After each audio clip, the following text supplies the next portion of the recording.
നമസ്കാരം, തൊഴിൽജാലകത്തിലേക്ക് സ്വാഗതം. പ്രതിരോധ വകുപ്പിന് കീഴിൽ ജോലി നേടാൻ ആഗ്രഹിക്കുന്നവർക്ക് സുവർണാവസരം. ഇൻഡോ ടിബറ്റൻ ബോർഡർ പോലീസ് ഇപ്പോൾ constable, motor mechanic, head constable, motor mechanic തസ്തികകളിലേക്ക് നിയമനം നടത്തുന്നു. ഇതിനായി യോഗ്യരായ ഉദ്യോഗാർത്ഥികളിൽ നിന്നും അപേക്ഷകൾ ക്ഷണിച്ചിട്ടുണ്ട്. മിനിമം 10ാം ക്ലാസ് അല്ലെങ്കിൽ +2 യോഗ്യതയുള്ളവർക്ക് constable, motor mechanic, head constable, motor mechanic തസ്തികകളിലേക്ക് ഇപ്പോൾ അപേക്ഷിക്കാം. മൊത്തം 51 ഒഴിവുകളാണുള്ളത്. ഈ ഒഴിവുകളിലേക്ക് ഉദ്യോഗാർത്ഥികൾക്ക് ഓൺലൈനായാണ് അപേക്ഷിക്കാവുന്നത്.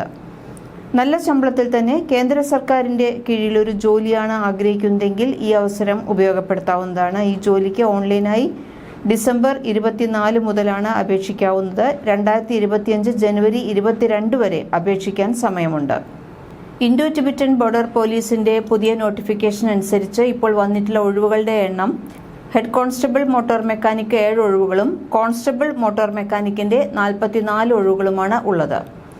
ഇൻഡോ ടിബറ്റൻ ബോർഡർ പോലീസിൽ വന്ന ഈ ജോലി ഒഴിവുകളിലേക്ക് അപേക്ഷിക്കാൻ പ്രായപരിധി 18 വയസ്സിനും 25 വയസ്സ് വരെയുമാണ്. ഹെഡ് കോൺസ്റ്റബിൾ മോട്ടോർ മെക്കാനിക്കിന് 10+2 പാസ്സായിരിക്കണം. അംഗീകൃത സ്ഥാപനത്തിൽ നിന്നോ ഇൻഡസ്ട്രിയൽ ട്രെയിനിംഗ് ഇൻസ്റ്റിറ്റ്യൂട്ടിൽ നിന്നോ മോട്ടോർ മെക്കാനിക്കൽ സർട്ടിഫിക്കറ്റ് ഉണ്ടായിരിക്കണം. ഒരു പ്രശസ്ത വർക്ക്ഷോപ്പിലെ ട്രേഡിൽ കുറഞ്ഞത് 3 വർഷത്തെയെങ്കിലും പ്രായോഗിക പരിചയമുണ്ടെങ്കിൽ അഭികാമ്യമാണ്. അല്ലെങ്കിൽ ഓട്ടോമൊബൈൽ എഞ്ചിനീയറിംഗിൽ കുറഞ്ഞത് 3 വർഷത്തെ ഡിപ്ലോമയാണ് ആവശ്യമുള്ളത്. കോൺസ്റ്റബിൾ, മോട്ടോർ മെക്കാനിക് തസ്തികകളിലേക്ക് അപേക്ഷിക്കുന്നതിന് 10ാം ക്ലാസ്സിനോടൊപ്പം തന്നെ അംഗീകൃത സ്ഥാപനത്തിൽ നിന്നുള്ള വ്യാവസായിക പരിശീലന ഇൻസ്റ്റിറ്റ്യൂട്ടിലെ ITI സർട്ടിഫിക്കറ്റ് ഉണ്ടായിരിക്കണം. അല്ലെങ്കിൽ അംഗീകൃത സ്ഥാപനത്തിൽ നിന്ന് ബന്ധപ്പെട്ട ട്രേഡിൽ 3 വർഷത്തെ പരിചയം ഉണ്ടായിരിക്കണം. ഇൻഡോ ടിബറ്റൻ ബോർഡർ പോലീസിന്റെ ഈ 51 ഒഴിവുകളിലേക്ക് അപേക്ഷാ ഫീസ് 100 രൂപയാണ്. ഉദ്യോഗാർത്ഥികൾക്ക് ഈ ഫീസ് ഓൺലൈനായി നെറ്റ് ബാങ്ക് അല്ലെങ്കിൽ ഡെബിറ്റ് കാർഡ് അല്ലെങ്കിൽ ക്രെഡിറ്റ് കാർഡ് എന്നിവ ഉപയോഗിച്ച് പണം അടയ്ക്കാവുന്നതാണ്. ST, SC, ex servicemen, PWD വിഭാഗത്തിന് ഫീസില്ല.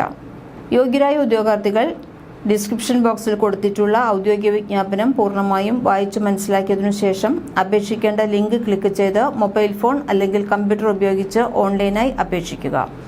അപേക്ഷ അയക്കേണ്ട അവസാന തീയതി ജനുവരി 22 ആണ്. അപേക്ഷ എങ്ങനെ സമർപ്പിക്കാം, എന്തെല്ലാം കാര്യങ്ങൾ ശ്രദ്ധിക്കണം എന്നിവയെല്ലാം മനസ്സിലാക്കാൻ ഔദ്യോഗിക വിജ്ഞാപനം വായിച്ചു മനസ്സിലാക്കേണ്ടതാണ്. നിങ്ങൾ ഈ ജോലിക്ക് അപേക്ഷിക്കുന്നതിനോടൊപ്പം തന്നെ ജോലി അന്വേഷിക്കുന്ന നിങ്ങളുടെ സുഹൃത്തുക്കളുണ്ടെങ്കിൽ അവർക്ക് കൂടി ഈ വീഡിയോ ഒന്ന് പങ്കുവയ്ക്കൂ. ഒപ്പം തന്നെ നിങ്ങൾ തൊഴിൽജാലകം ഇതുവരെ സബ്സ്ക്രൈബ് ചെയ്തിട്ടില്ലെങ്കിൽ പ്ലീസ് സബ്സ്ക്രൈബ്.